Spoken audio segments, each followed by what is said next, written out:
Assalamualaikum warahmatullahi wabarakatuh. Selamat siang pemirsa TVRI Sumatera Selatan dimanapun Anda berada. Apa kabar Anda di siang hari ini? Mudah-mudahan Anda selalu sehat dan tetap semangat menjalankan aktivitas Anda sehari-hari dan tetap menjalankan protokol kesehatan. Senang sekali siang hari ini saya Nada Nasyaya kembali hadir menjumpai Anda di Suara Sriwijaya.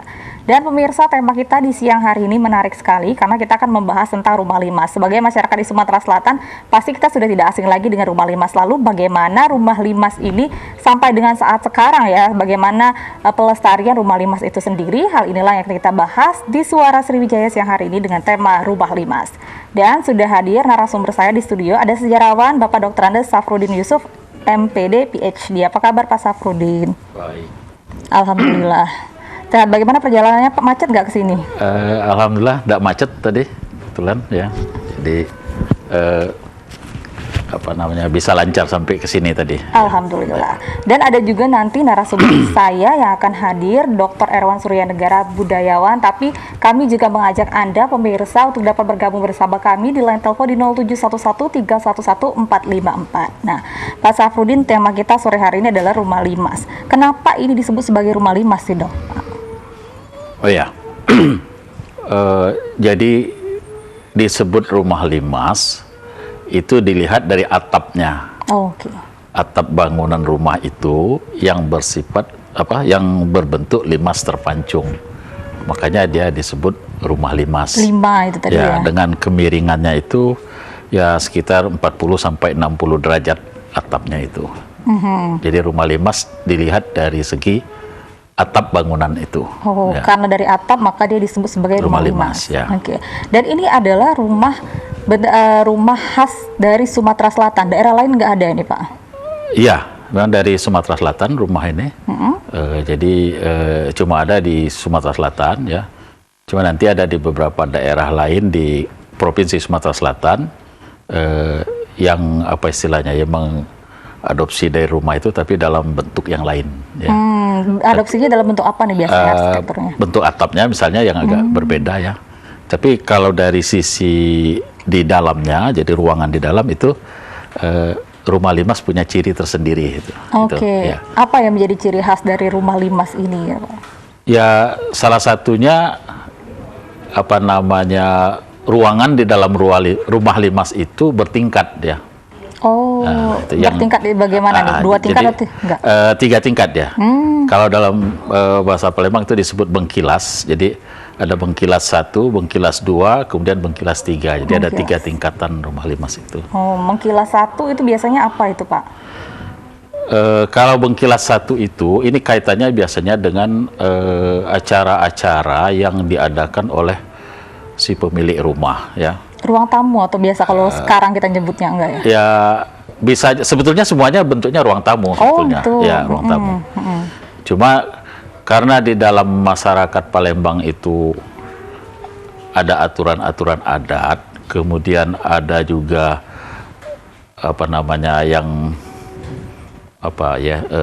kebiasaan yang turun-temurun ya. Maka untuk penempatan masyarakat dalam acara-acara persedekahan itu dia ditempatkan di tempat-tempat itu. Oh. Di tempat yang berbeda jadi gitu. Oh, membedakan antar apa? Umur, usia atau? Ya, jadi biasanya kalau dia 3 tingkatan, bengkilas pertama itu yang paling bawah itu biasanya untuk keluarga. Oh, keluarga dekat. Ya, untuk keluarga, ya keluarga dekat. Untuk yang muda-muda itu di level paling bawah. Nah, dekat ya. Kemudian yang di tingkat menengah, tingkat kedua itu biasanya masih juga untuk keluarga, tapi ya katakanlah yang lebih khusus lah ya, itu keluarga terdekat lah level kedua itu. Nah, baru di tingkat yang ketiga, yang paling tinggi, itu biasanya ditempati oleh tokoh-tokoh masyarakat, kemudian pejabat pemerintahan, atau bisa juga orang-orang tertentu yang punya keahlian tertentu. Nah, jadi misalnya dia kori misalnya, ya. Nah, dia kori biasanya ditempatkan di tempat paling tinggi. Oh ya. Itu karena menghargai akan kedudukan, akan jabatan dia itu. Akan keahlian Ya, juga ada. kalau apa namanya lurah misalnya ya, nah, lurah ditempatkan di tempat yang paling tinggi itu. Nah, itu Mengkilas tiga. ya, jadi di mengkilas yang ketiga itu yang paling tinggi. Jadi memang di dalam adat Palembang itu ya sudah ada aturan-aturan itu. Nah, cuma banyak orang yang salah kaprah. Gimana salah kaprah gimana nih Pak? Salah kaprah menganggap tingkatan pertama itu untuk Raden katanya. Oh iya saya baca Tingkatan tuh. kedua untuk Mas Agus, ketiga untuk rakyat. Itu keliru. Jadi tidak betul itu, ya. Kenapa yang ngomong? Ya orang yang ngomong itu nggak ngerti tentang budaya Palembang. Jadilah kacau jadinya. Dan celakanya itu dikutip oleh orang lain. Iya, ya. saya baca itu ada di internet itu. Ternyata itu salah ya Pak ya. Salah itu sebetulnya, ya. Karena Palembang tidak mengenal istilah kasta, itu tidak ada di Palembang itu. Oh, jadi mau Mas Agus, mau Raden bisa di mengkilas 1, 2 ataupun 3 tergantung kedekatan dengan keluarga gitu. Tergantung misal begini. Kalau misalnya dikatakan kelompok Raden itu harus misalnya di tingkat atas, ya. Lantas katakanlah kelompok Ki Agus di tingkat paling bawah. Betul. Sekarang misalnya saya punya mertua Ki Agus misalnya, ya. Saya misalnya apa namanya Raden. Nah, maka kalau melihat dari aturan itu, mertua saya itu di bengkilas paling bawah. Iya, karena padahal dia harusnya di. Ya, padahal kalau kita mau menghargai orang tua, tentu mertua kita yang di atas Paling itu atas. ditempatkan di situ penghargaan itu. Jadi betul. kita menantunya ya di tempat yang bawah. Nah itu kira-kira gambarannya. Betul. Kekeliruan di situ. Ya. Dan sampai saat ini kekeliruan itu masih sering terjadi nggak Pak Sar? Yang mana? Kekeliruan yang seperti yang nomor 1 itu mengkilas 3 itu harus Raden gitu kan, yang paling bawah Ki Agus gitu. Sampai sekarang masih diimplementasikan nggak dengan masyarakat atau sudah? Enggak lagi, ya, enggak lagi diimplementasikan itu. Ya, cuma ya sekarang lebih umum lah ya, lebih umum dia dilaksanakan ya. Jadi semua golongan bisa masuk ke situ. Oke.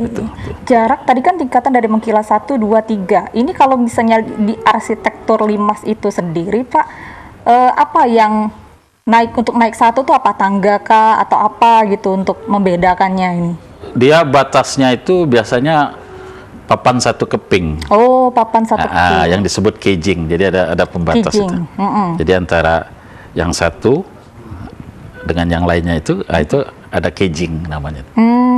Papan pembatas itu. Jadi tidak terlalu tinggi dia tuh, paling 1 keping papan atau 2 keping papan paling tinggi itu. Ya, supaya dia bisa dilengkapi. Oh, itu namanya caging. Nah, luas antara mengkilasnya juga nih Pak. Luas antar mengkilas 1, 2, 3 ini umumnya sama atau memang ada yang lebih luas gitu?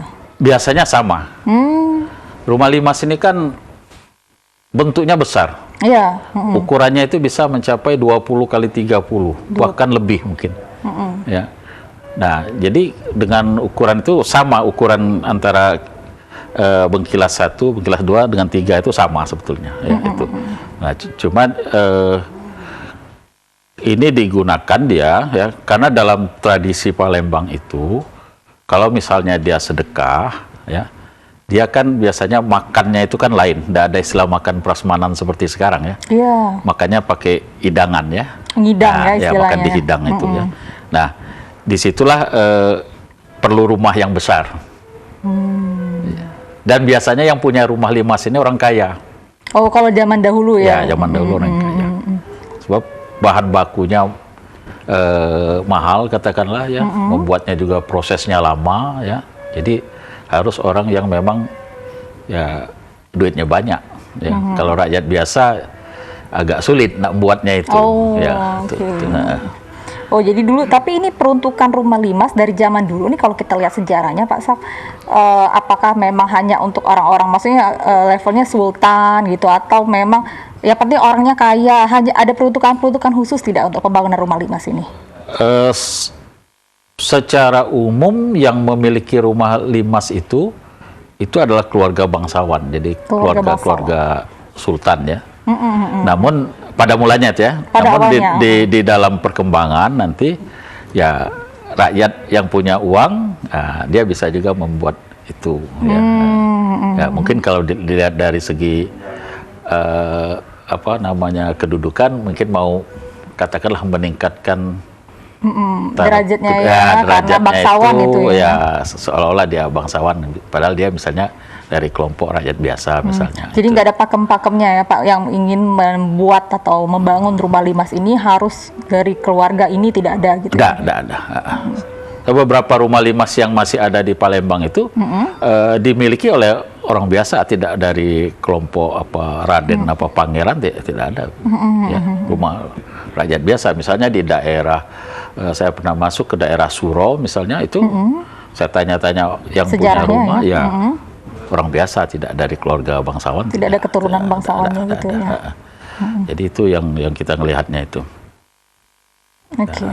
Awal-awalnya ya memang raja, kerabat terdekat raja itu yang membangun rumah limas itu, ya.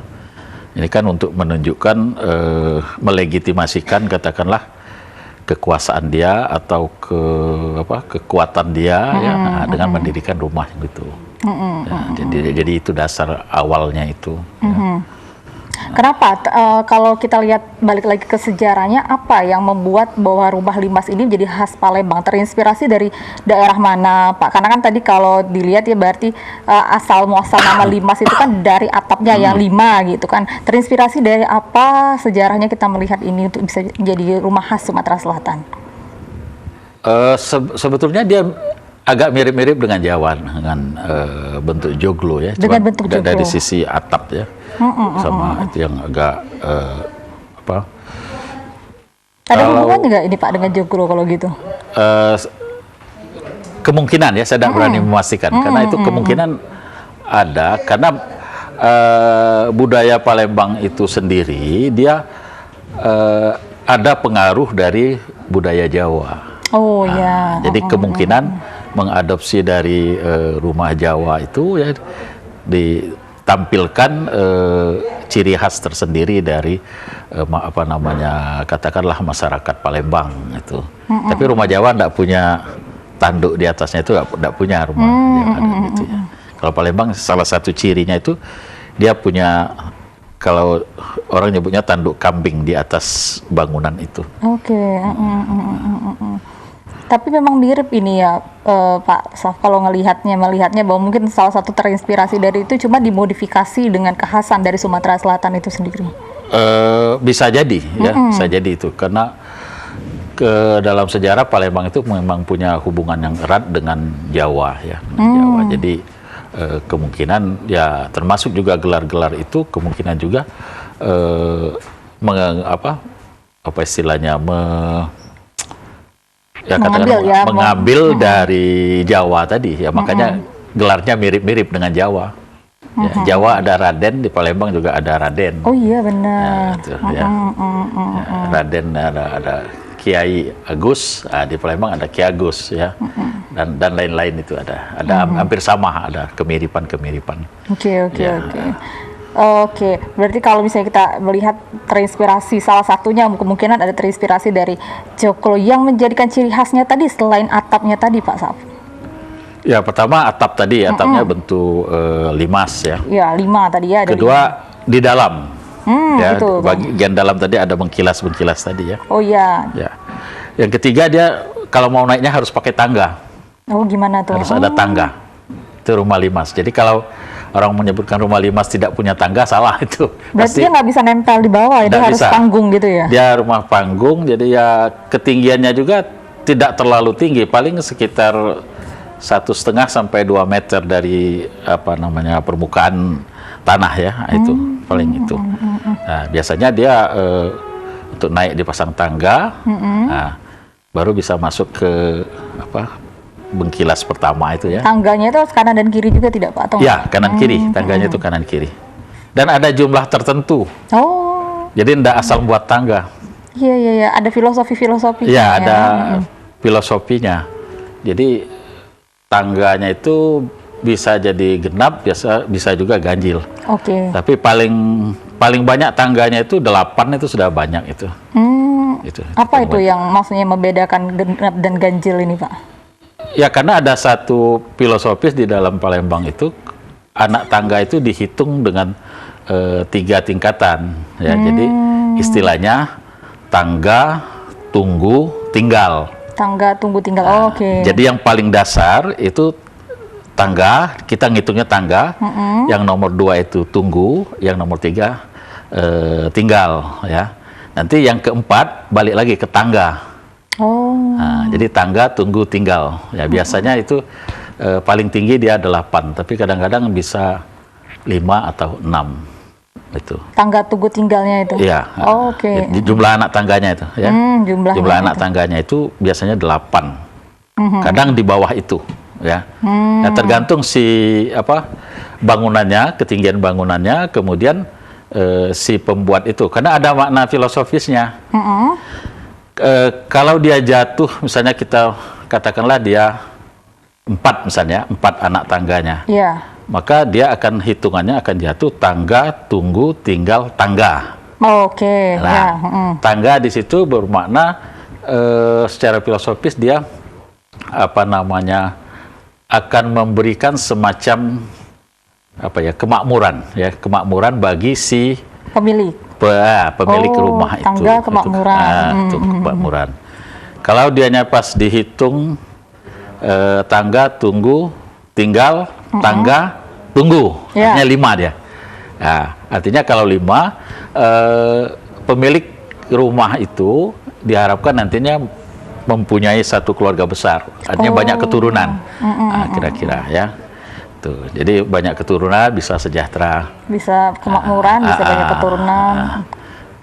Kalau dia 6, tangga, tunggu, tinggal.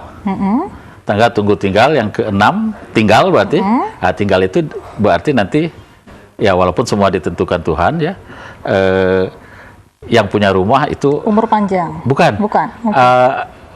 Hidupnya akan susah lah katakan Kayak gitu. Menderita. Nah, itu kira-kira. Jadi memang dari tangga pun sudah ada filosofinya dan dibangun sesuai dengan harapan-harapan dari pemilik itu sendiri juga. Pak. Baik, kita akan melanjutkan perbincangan kita ini semakin menarik nih pemirsa. Kami mengundang Anda, silakan bergabung bersama kami di 0711 311 454. Tetaplah bersama kami di Suara Sriwijaya.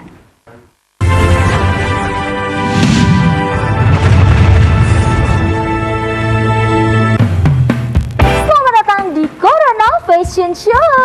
Fashion show menarik, gaya nyentrik namun menggelitik. Kita sambut peserta pertama kita dengan tema anti kuman, anti bakteri, dan antivirus. Selalu mencuci tangan dengan air yang mengalir sebelum dan sesudah melakukan aktivitas atau menggunakan hand sanitizer. Peserta selanjutnya dengan tema jaga jarak aman. Jaga jarak minimal 1 meter saat berbicara dan beraktivitas. Jarak boleh jauh, tapi hati kita tetap bersatu. Peserta yang terakhir dengan tema anti percikan air dan debu. Masker dan face shield dapat melindungimu. Terima kasih telah membantu mencegah penularan COVID-19 menuju Indonesia sehat.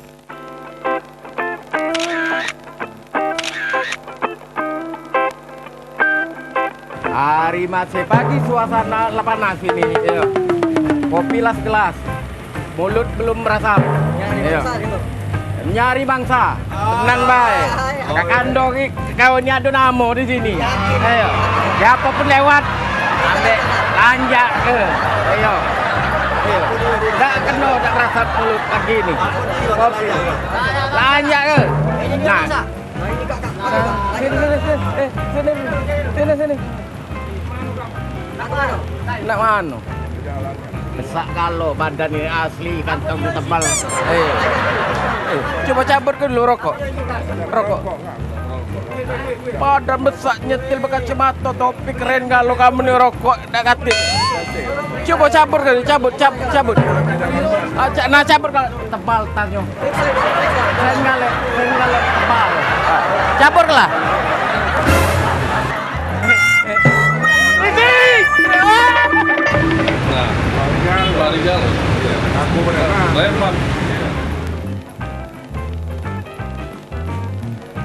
Di masa-masa pandemi kayak gini, jangan lupa untuk rajin cuci tangan ya, Pak.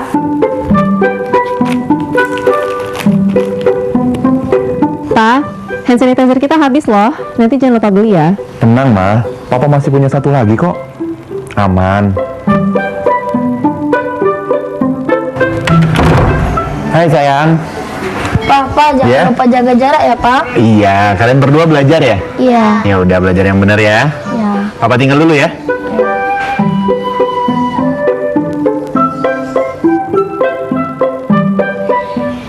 Tuh kan, Pak. Anaknya udah ingetin jaga jarak, maskernya juga jangan lupa dipakai dong. Makasih ya, Ma. Maskerku, maskermu melindungi kita. Ma, Pak, dengan menjaga jarak kita tetap bersatu. Sekarang siapa yang mau pakai hand sanitizer? COVID-19 dapat dicegah dengan 3M, memakai masker, mencuci tangan, dan menjaga jarak.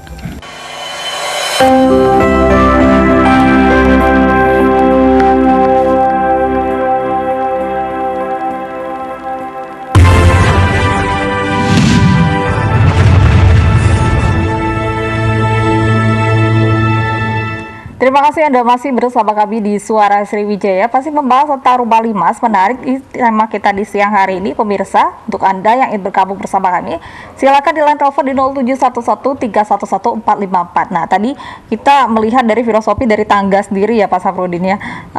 Dilihat dari tangga, kemudian ketika masuk yang membedakan di dalamnya. Tadi masih kita membedakan sih, selain kita sudah dari tangga, kemudian di dalam yaitu kalau di dalam tadi adalah mengkilas-mengkilas itu tadi. Lalu isinya ini yang lebih khas lagi untuk rumah limas ini Pak. Ya, isinya lebih banyak, apa istilahnya, ada dia lemari ukiran itu khas Palembang juga yang ya. Oke. langsung menempel biasanya di kamar biasanya gitu ya, istilahnya disebut lemari rek biasanya itu. Nah, kan di rumah itu juga ada kamar. Cuma rumah limas ini dia tidak punya dapur. Oh. Jadi kalau Ini khasnya, dapur dia ada bangunan lain di luar bangunan inti Lepas rumah. tapi lepas. Nah, lepas ya. Oh. Jadi dia kalau kita ngelihat dari luar seolah-olah ada dua rumah itu. Satu Padahal itu rumah adalah utama. Nah, yang bagian ujung itu biasanya itu untuk dapur. Tapi ada penghubung nggak biasanya? Ada Oh, ada penghubung. penghubungnya. Kalau dalam bahasa Palembang itu disebut pawon kan, hampir sama dengan bahasa Jawa. Pawon. Oh Pawon. iya. Nah, jadi pawon itu dapur. Nah, jadi dipisah itu kemungkinan ya untuk menjaga jangan sampai apa namanya rumah limas itu apa ya terkena asap dan lain-lain ya, karena kan dulu memasaknya kan pakai kayu ya, jadi kan kalau kayu itu kan asapnya itu kan sangat apa lengket deh ya, itu jadi itu jadi kemungkinan ya itu, maka itu rumah untuk dapurnya dia terpisah dari rumah induk itu, tapi tempat tidur itu ada di rumah utama itu, rumah induk itu. Di mengkilas mana ini Pak? Atau biasanya di bengkilas ketiga itu ya, itu di ada, atas ya? Nah, di atas sekali itu ada apa namanya kamar ya untuk apa namanya tempat tinggal ya. Nah, itu kemudian juga ya ada perabot-perabot lain yang di situ ya, termasuk meja yang punya apa ukir-ukiran Palembang tersendiri. Nah, itu. Jadi dia beda dengan ukiran yang seperti motif Jepara atau motif lainnya, itu agak beda. tapi dari kayu khusus juga ya? Dari kayu khusus memang. Oh, dan ukiran Palembang itu. Ukiran ya. Jadi kalau kita mengidentifikasi rumah limas ini pun isinya pun harus khas-khas dari Palembang itu khusus gitu ya? Iya, seharusnya begitu. Ada ukiran-ukiran juga yang mencirikan ini juga? Ada, misalnya di bengkilas ketiga itu biasanya itu di bagian atasnya itu ada lukisan simbar namanya itu. Oh, lukisan tapi lukisan simbar itu. apa itu? Bukan lukisan, apa namanya? Pahatan dia ya. Iya, pahatan simbar itu. Nah, itu ya yang lebar biasanya itu sebagai apa ya, dia bisa juga sebagai ventilasi, dia bisa ya. Bisa juga dia untuk mempercantik ruangan itu. Gitu. Jadi kalau dari jauh orang lihat, nah itu ada lukisan simbarnya, itu ada ornamen seperti ya, itu ya. ornamen simbar itu. Ada filosofinya juga nggak ini Pak? Ya macam-macam dia tuh ya. Nah, macam-macam filosofisnya itu ya, ada yang motifnya apa ya, seperti bunga gitu ya. Macam-macam motifnya itu. Ya. Oh, bebas sesuai dengan keinginan dari pemilik rumah atau memang ada pakem-pakemnya sendiri untuk ini? Kalau dikatakan bebas tidak, kelihatannya sama dari beberapa rumah limas itu sama kelihatannya. Itu. Motif ukirannya itu ya, itu sama kelihatannya.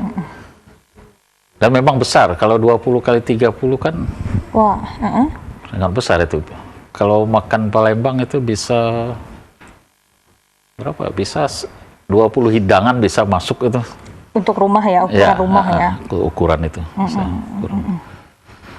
Ada pahatan khusus biasanya di mengkilas 3 gitu ya. Ada ciri-ciri khusus yang menggambarkan itu. Iya. Lalu kalau misalnya di kamar-kamar ini ada identik juga nggak, ada pakemnya bahwa kamar harus berapa gitu? Iya, ada dia. Itu gimana ada aturan itu. Ya. Jadi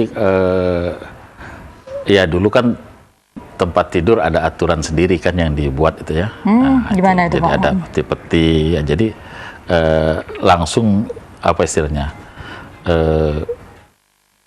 Di kamar itu jadi tidak, kalau seperti sekarang kan bisa dipan misalnya diangkat sana sini bisa itu benar. Mantap di situ posisinya. Itu. Jadi ya memang sudah ada aturannya di situ. Pakemnya itu memang ada ya. Kemudian juga lemari-lemarinya itu ada di tata letaknya ya, juga tata letaknya juga ada ya? itu. Ya. Kemudian biasanya juga ya ada pakai, karena dulu belum ada listrik ya dia pakai lampu kalau Palembang nyebutnya lampu stolok. Lampu stolok itu lampu yang apa namanya dari kaca begitu, tapi bisa diisi dengan minyak, pakai minyak itu ya. Pakai minyak dia. Itu. Ada tempatnya khusus itu di rumah limasnya itu? Ada, di rumah limas biasanya ada, ya. Itu. Kalau tidak dijual oleh anak cucunya. Oh iya. Dari beberapa rumah yang saya lihat itu sudah tidak punya lagi, karena harganya mahal kalau sekarang itu. Iya, tapi saya lihat di Museum Negeri Sumatera Selatan di kilometer 5 itu masih ada, saya lihat lampu-lampu itu masih ada. Oh, oke. Ya, entah dari mana saya tidak tahu ya, tapi benda-benda itu masih ada ya. Meja juga ada ya. Meja yang isinya di dalam rumah limas itu gitu ya. Apalagi nih yang menjadi ciri khas khusus spesifik yang isi dalamnya ini, Pak? Ya itu kemudian dinding. Ada ukiran khusus atau gimana? Bukan, dinding rumah limas itu 2 lapis. Oh, oke. Memang dia dari papan, tapi dia 2 lapis. Jadi lapis pertama, kemudian dari dalam dipasang papan lagi. Jadi 2 lapis dindingnya jadi itu. numpuk gitu ya? Numpuk. Itu. Dan sangat rapat karena dia memang disusun, disuguh begitu ya, sehingga rapat sekali dia itu. Jadi terlihat tebalnya itu ya, nggak terlihat sebenarnya dua kayu ya, tapi jadi tidak mudah rusak dia ya, karena dua lapis dan kayunya kayu mahal memang. Oke. Ya, itu. Jadi itu semua dinding itu, baik dari mengkilas atau hanya semua dindingnya itu keliling. Masuk ke kamar pun juga harus 2 gitu? Lapis dindingnya itu. Oh. Itu.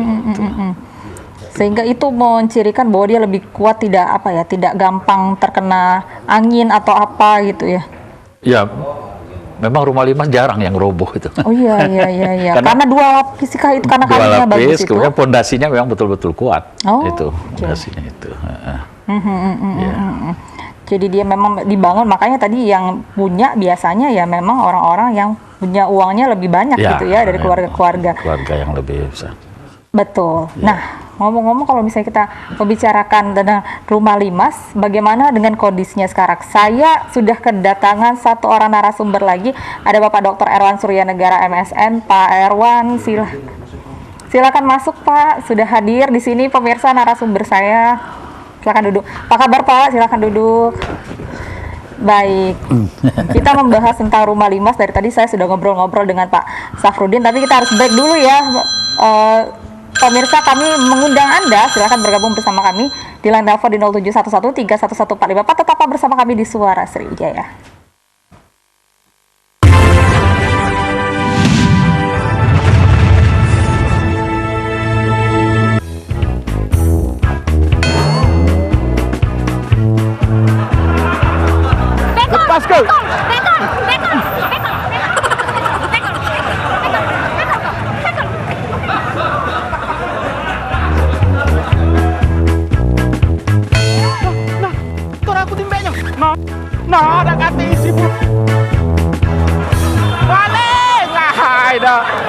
Aku yang kemalingan. Ay.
Terima kasih Anda masih bersama kami di Suara Sriwijaya, masih membahas tentang Rumah Limas. Pemirsa, untuk Anda yang mau bergabung bersama kami, silakan bergabung bersama kami di line telepon di 07113114454. Masih bersama dengan narasumber saya, Dr. Andes Safrudin. Tapi ada narasumber kami lagi, ada Bapak Dr. Erwan Suryanegara MSN, budayawan. Pak Erwan, apa kabar Pak? Alhamdulillah. Alhamdulillah, baik Pak ya.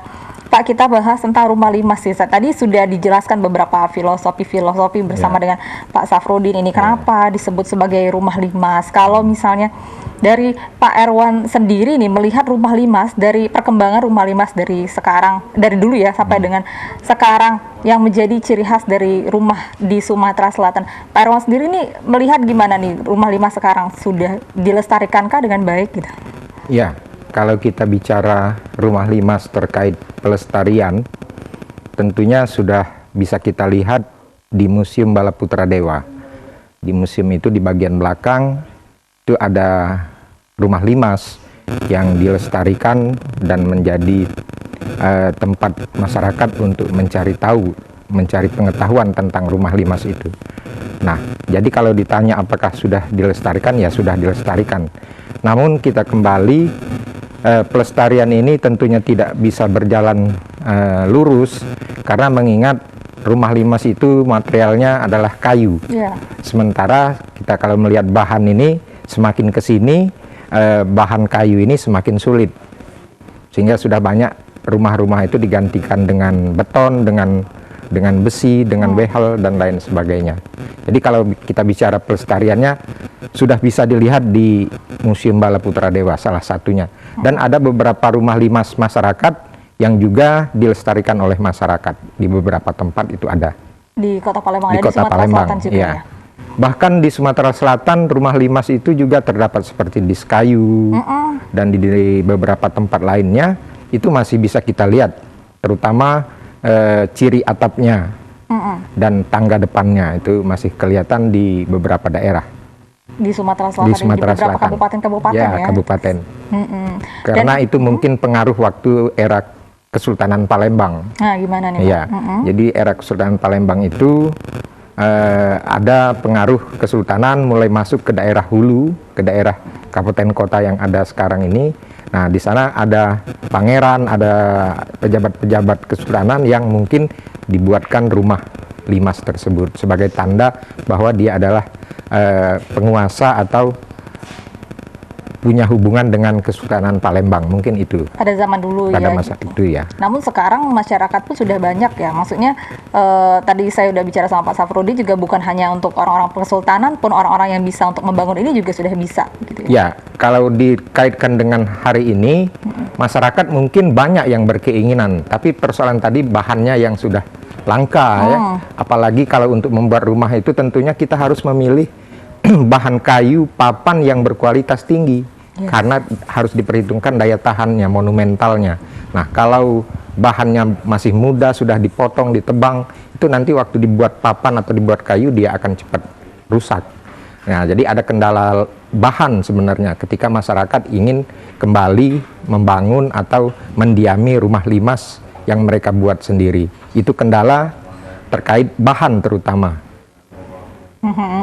Tapi kalau konsep rumah limas itu memang bisa diterapkan kembali, sesungguhnya sangat baik untuk wilayah Palembang terutama yang berawa-rawa, Pak Saprudin ya. Dia konsepnya kan rumah panggung. Jadi rumah panggung itu sebetulnya mensiasati kontur permukaan tanah yang bergelombang sehingga dibuatlah rumah itu rumah panggung. Kalau dia tinggi artinya tiang rumahnya pendek saja, kalau dia dalam artinya tiang rumahnya harus panjang. Jadi mensiasati merespon kondisi kontur alam rumah panggung itu. Kita terima telepon dulu Bapak-bapak. Silakan. Selamat siang. Suara Sriwijaya. Iya, dengan Bapak siapa di mana?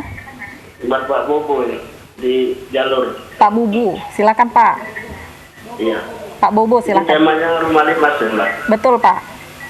Iya, saya perhatikan di Sumsel khususnya itu untuk subsidi rumah itu tidak ada yang bentuk rumah limas itu, Mbak. Semuanya rumah-rumah minimalis semua itu. Oke. Ya, jadi pemerintah itu kurang perhatian lah ke rumah limas itu, Mbak. Ya, harapan saya pemerintah juga memenuhi kebutuhan masyarakat untuk membangun rumah limas yang subsidi gitu. Ya, itu aja, Mbak. Oke, baik. Apalagi kita lihat di pinggir-pinggir sungai-sungai itu banyak rumah-rumah kayu itu yang tidak layak dihuni gitu. Oke. Nah, sedangkan pemerintah itu sering memberi bantuan pembangunan rumah yang harus ada surat tanah. Sedangkan masyarakat pribumi itu jangankan surat tanah, ya rumah aja di atas air itu. Nggak ada pekarangan gitu kan. Baik Pak Bobo, Itu terima yang kasih. terjadi di Sumsel ini, Mbak. Baik, terima kasih Pak Bobo. Dari luar Sumsel itu disiapkan lahan Ya. untuk dibangunkan sawah, tempat perkarangan ataupun rumah-rumah dan dikasih Baik Pak Bobo. ialah perlengkapan gitu. Ya, kita sudah menangkap. Terima kasih Pak Bobo. Ke Pak Erwan mungkin ya, gimana nih Pak? Jadi apa yang disampaikan Pak Bobo tadi, memang masyarakat kesulitan ya dalam membangun rumah limas tadi terkait memang kesulitan bahannya. Iya. Karena kalau untuk membuat rumah itu tentu kayu sebagai bahannya itu harus berkualitas. Nah, kita hari ini material kayu itu tentunya sudah menjadi sesuatu yang mahal. Karena dia sudah langka. Makanya rumah-rumah sekarang cenderung menggunakan konstruksi beton. Iya. Nah, sebetulnya kalau ingin melestarikan rumah limas itu tidak harus selalu dengan media yang sama. Misalnya, tidak harus selalu dengan kayu. Bisa juga dengan medianya beton, tetapi finishingnya dibuat profil kesan kayu atau kesan papan. Yang penting terutama atapnya yang limas. Itu tetap Ya. bisa disebut rumah limas. Bisa disebut rumah limas karena Oke. bentuk yang kita maksudkan sebagai rumah limas itu. Kita terima bentuknya. telepon lagi. Oke, selamat siang, Suara Sriwijaya. Ya, Assalamualaikum. Waalaikumsalam. Dengan Bapak siapa di mana? Pak Amir di Palembang. Pak Amir, silakan Pak Amir. Ya. Ini Bu, ini terbangkit masalah rumah limas ini kan. Sebab saya teringat waktu masih di dusun dulu ya. Di dusun kami itu masih banyak zaman dulu, tapi sekarang sudah habis. Jadi kalau dulu ya masih utuh rumah masih banyak kan. Kalau kami ngomongnya itu rumah limas kejing. Rumah limas kejing itu. Jadi dia kan pakai pelapon, pakai kajang atap. Kalau kata kami kan di depan ini pakai terang. Nah, jadi itu tiga kejing kan. Kalau zaman kami masih kecil-kecil dulu, kalau di atas itu para kiai ulama, pemuka masyarakat, orang tua. Di bawah itu para kiai di kami itu bukan ulama. Oke, baik. Pak. Jajaran mertua. Di bawah sekali ya kelas yang paling muda. Pak Amir. Zaman dulu teratur. Jadi bapak-bapak ini ngomong masalah rumah limas itu teringat masih kecil kan teratur, gotong royongnya masih erat, sopan santunnya. Pak Amir, ada yang mau ditanyakan? Ada lagi tuh Bu. Oh, tidak ada lagi. Di rumah-rumah baru sekarang. Oke. Jadi Baik. kalau bapak tadi ngatur lampu tadi kan batu kami itu lampu strilam itu. Strilam, Yang baik. pakai rantai turun naik kan? Iya, Pak. Lampu strilam. Baik. Itu baiklah Bu. Terima kasih Pak Amir. Terima kasih. Pak Safrudin. Jadi gimana Pak? Ternyata apa sekarang memang sudah tidak ada lagi ya seperti itu? Ya, mungkin karena perubahan zaman ya. Iya. Perubahan zaman sehingga beberapa aturan adat, kebiasaan yang sudah ada itu tergerus oleh perkembangan zaman ya. Jadi kalau dulu memang pada masyarakat Palembang itu ya kalau dia terutama sedekahan itu kan ada aturan tempat-tempat tadi ya. Iya. Itu. Kalau sekarang kan orang sudah sedekah jarang di rumah kan. Kalau perkawinan misalnya kan rata-rata di gedung atau pasang tenda biasanya. Jadi ya bagaimana kita mau melihat menerapkan itu. Kemudian rumahnya juga sudah hampir habis Pak Roni. Jadi ini kesulitan untuk menerapkan ya aturan-aturan adat itu di situ karena rumahnya sendiri sudah terbatas. Andai kata ada kondisinya mungkin tidak bisa untuk dinaiki oleh orang banyak mungkin karena sudah Takut roboh. takut roboh itu. Jadi itu kendalanya ya. Tapi memang material-material zaman dulu tuh sudah tidak ada lagi tuh Pak. Kalau tadi dikatakan kayu-kayu yang dua lapis gitu. Agak sulit sekarang ini, agak sulit. Misalnya untuk tiang, untuk cagak itu kan itu tembesu. Harus besar. Besar tembesu. Nah itu sulit mencari kayu tembesu itu. Ya. Dindingnya misalnya harus papan meranti payo misalnya. Nah, itu sudah ada lagi. Ya. Andai kata ada sudah mudah. Itu jadi mudah usia. Nggak bisa susah itu ya. Tidak kuat lagi ya. Kuat. Jadi itu ya kendalanya di situ. Sayang ya. Ya. Baik. Pak Irwan, tadi masih kita lanjutin pertanyaan sebelumnya tadi. Berarti kalau misalnya rumah limas dimodifikasi dengan menggunakan bata gitu ya, dengan baja, tapi masih bisa kita sebut rumah limas walaupun pakemnya nggak ada. Nanti dijawabnya kita harus break dulu nih. Pemirsa, kami masih mengundang Anda di line telepon 0711 311454. Tetaplah bersama kami di Suara Sriwijaya.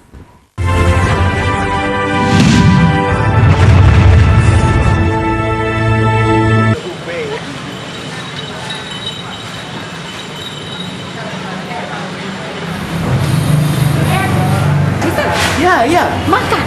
Duduk. Here. Duduk. Sit here. Duduk. Iya. I want to sit there. My brother. Hello. Oh my God. May I sit here? Yuk, duduk. Oh yes. Good. Thank you. Thank you. Orang Belanda. Makan. Congok. Makan. No, bahasa no. Eat. Ah, eat. Yeah, eat. Pempek. Pempek kapal selam. Nah. What? No. Pempek kapal selam. Pempek. Pempek yang lah dulu. Iya. You here? Stay here. Iya. What is this? Pempek datang. Ini pempek dicongkak. Nah. Congkak. Iya, congkak. Congkak. Pempek kapal selam. Pempek. Kapal selam. Marine. Submarine. Yeah. It's a part of submarine. Oh my God. Sri Kayo. Three. Yeah. Kayo. Rich. Mister, makanlah pempek kapal selam. Makan. Cukup? No, kapal selam. Kapal selam. No. I want to toilet first. Alright? Yeah, toilet. Iya, udah Okay. ngomong. Ya. Kapal selam. Ngomong apa itu? Meh, lanjut makan ya.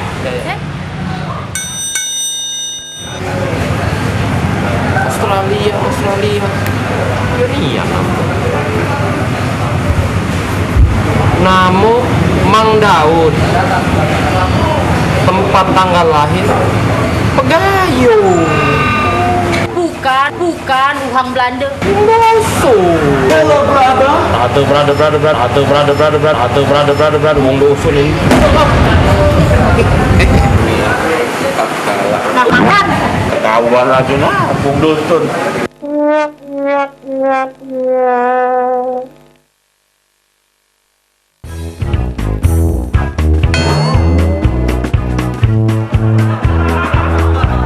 Bekon.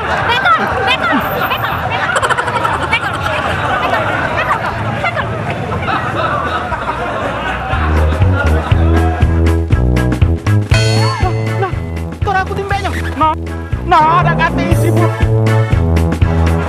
Maling lah, dah. Aku yang kemalingan. Ay.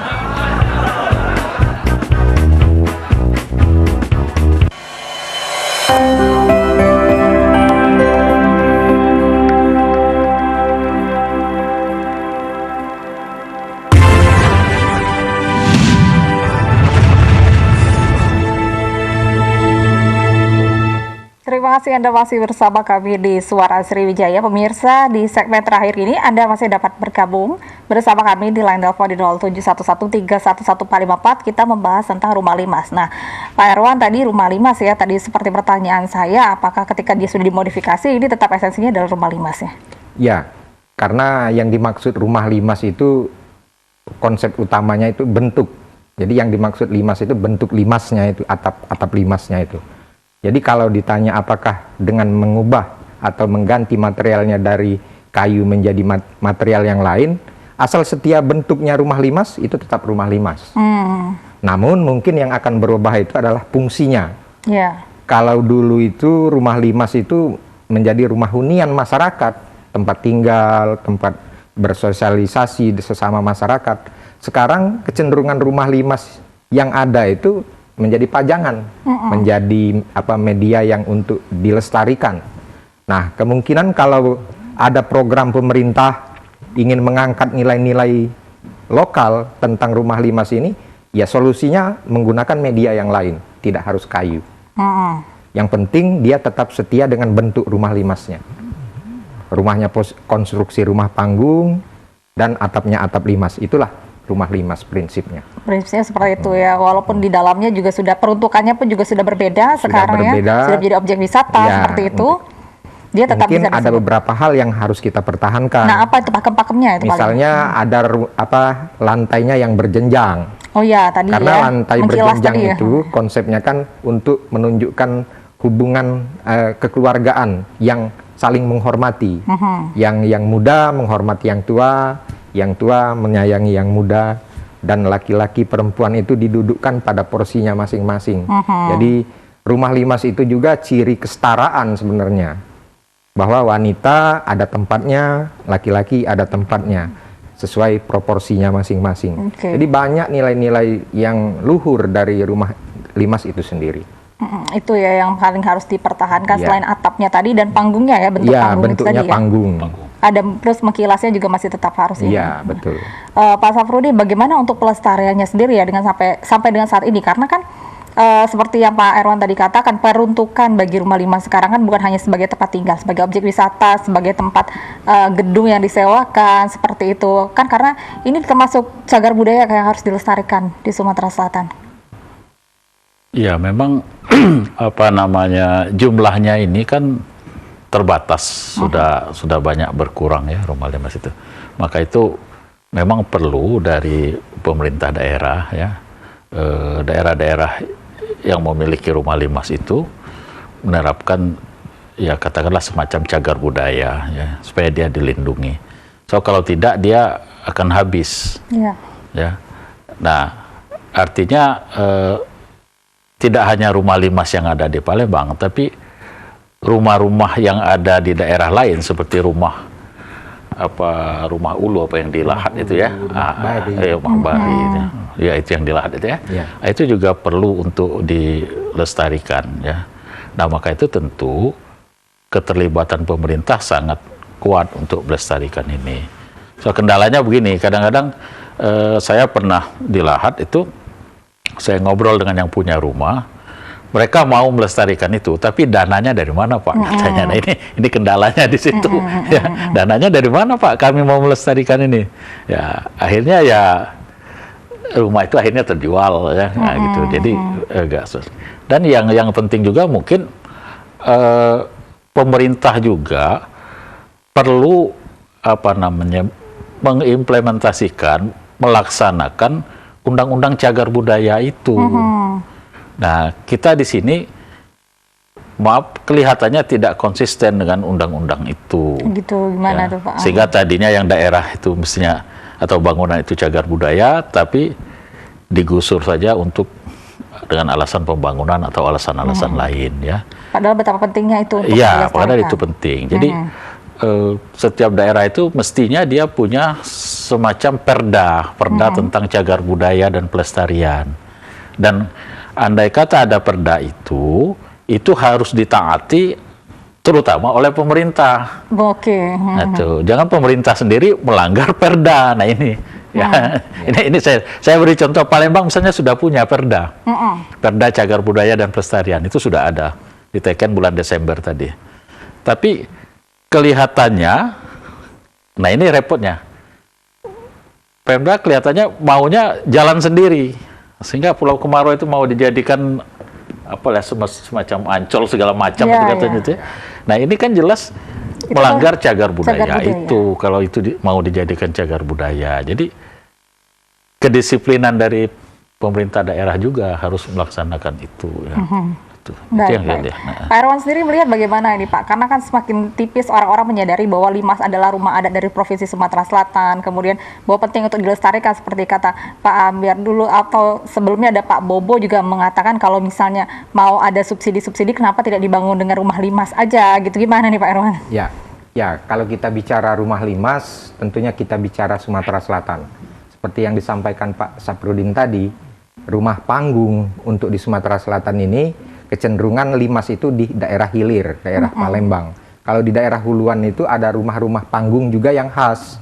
Seperti di Lahat Pagar Alam itu rumah bari, rumah bagi. Kalau di daerah Komering itu rumah ulu, cara hulu. Nah, rumah-rumah ini juga konsepnya rumah panggung seperti rumah limas. Nah, mungkin kalau ingin pelestarian, ya lestarikanlah sesuai dengan bentuk rumah yang ada. Kalau di daerah hiliran itu rumah limas, kalau di daerah huluan seperti daerah Lahat Pagar Alam dan lain-lain, Muara Enim itu rumah bari, rumah bari istilah bahasa sananya. Kalau Komering rumah hulu, cara hulu. Nah, dengan pelestarian masing-masing inilah, ini akan menjadi aset wisata karena masyarakat luar akan melihat, oh ternyata rumah di Palembang di Sumatera Selatan itu bukan hanya rumah limas, ada rumah-rumah panggung lainnya. Betul. Nah, ini yang harus kita berikan kesadaran bersama kepada masyarakat juga, jangan mudah-mudah rumah panggungnya itu dijual. Dan penting juga dijual ya Pak ya? Ya karena tidak mampu merawatnya. Tidak mau merawatnya. Karena rumah kayu itu minimal sekitar 2 bulan sekali dia harus disolar, dioli agar tidak dimakan Tidak rayap. rayapan ya. Iya. Kalau dia kena air, dia bisa kedap air. Karena ada oli, ada solarnya gitu. Nah, perawatan ini tentunya menuntut adanya biaya pemeliharaan. Nah, kalau seperti yang disampaikan tadi, ada rumah-rumah panggung di daerah hulu, daerah Palembang ini rumah limas, yang termasuk cagar budaya, ya harus dilestarikan. Dia menjadi kewajiban kita bersama untuk menjaga kelestariannya. Jadi jangan mengatasnamakan atas nama pembangunan sehingga rumah itu harus dirobohkan atau diganti dengan bangunan baru yang tidak ada nilai kulturalnya, nilai budayanya. Nah, iya. Sayang sekali, oke. Pak Safrudin, singkat saja bagaimana ya mengajak masyarakat juga untuk tetap melestarikan ya, kalaupun misalnya sebenarnya bukan punya rumah limas, tetapi kita harus mencintai budaya dan juga kekhasan dari daerah kita masing-masing. Ya, tentu pertama dari pihak yang berkompeten itu menyampaikan dulu kepada masyarakat ya tentang pentingnya katakanlah rumah limas itu misalnya ya. Nah, dari situ baru bisa dipupuk kesadaran masyarakat untuk melestarikan rumah limas itu ya. Jadi bebannya nanti seperti kata Pak Erwan tadi tidak lagi hanya pada pemerintah ya, tapi juga pada masyarakat. Nah, barangkali karena ini untuk perawatan butuh biaya yang besar ya, barangkali perlu juga diketuk hati uang-uang Palembang yang berduit itu. Yang banyak duit, uang-uang Palembang itu diketuk hatinya untuk terlibat di dalam pelestarian itu. Karena ini adalah cagar budaya ya. Ya, itu saya kira itu ya. Baik. Terima kasih Pak Safrudin dan juga Pak Erwan. Sayang sekali waktu kita sudah habis. Ini pemirsa, inilah akhir perbincangan kita di Suara Sriwijaya di siang hari ini. Mudah-mudahan apa yang kita perbincangkan kita dapat bersama-sama melestarikan budaya kita di Provinsi Sumatera Selatan ini. Tetap patuhi protokol kesehatan. Saya Nada Nasyaya, pamit undur diri. Terima kasih atas kebersamaan Anda. Wassalamualaikum warahmatullahi wabarakatuh dan sampai jumpa.